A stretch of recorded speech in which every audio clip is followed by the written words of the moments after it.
Just days before Italy will begin lifting its lockdown restrictions, healthcare workers held a demonstration outside of a hospital to voice their ongoing concerns over shortages of PPE. Health workers gathered outside the hospital with banners that read "Heroes" in the newspaper headlines, but treated like beggars, a play on a phrase that has become quite a symbol of hope. China's foreign ministry said Beijing has no interest in interfering in the U.S. election and denied any links between Beijing's handling of COVID-19 and the U.S. elections coming up in November. This came as a response to claims by U.S. President Donald Trump that China would do anything to see him lose the race. We've reiterated many times that the U.S. election is the U.S.'s own internal affair. China's not interested in interfering. At the same time, we hope the people of the U.S. will not drag China into its electoral politics.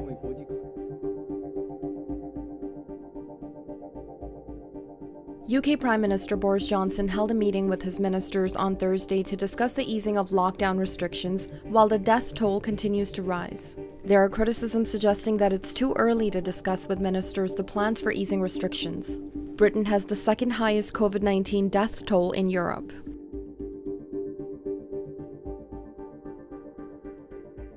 In Russia's capital, Moscow, people have started walking, driving, using public transport, even though the city remains under a strict lockdown until May 11th. The city has been the hardest hit area of Russia with over 3,000 cases of COVID-19.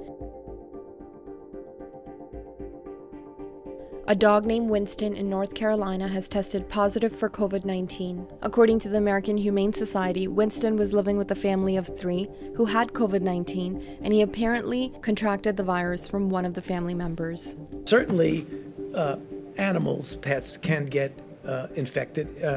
Big cats in zoos have been reported to be infected with coronavirus. There's no evidence that the virus is transmitted from a pet to a human. The U.S. Center for Disease Control says very few coronavirus cases have been reported in animals around the world so far.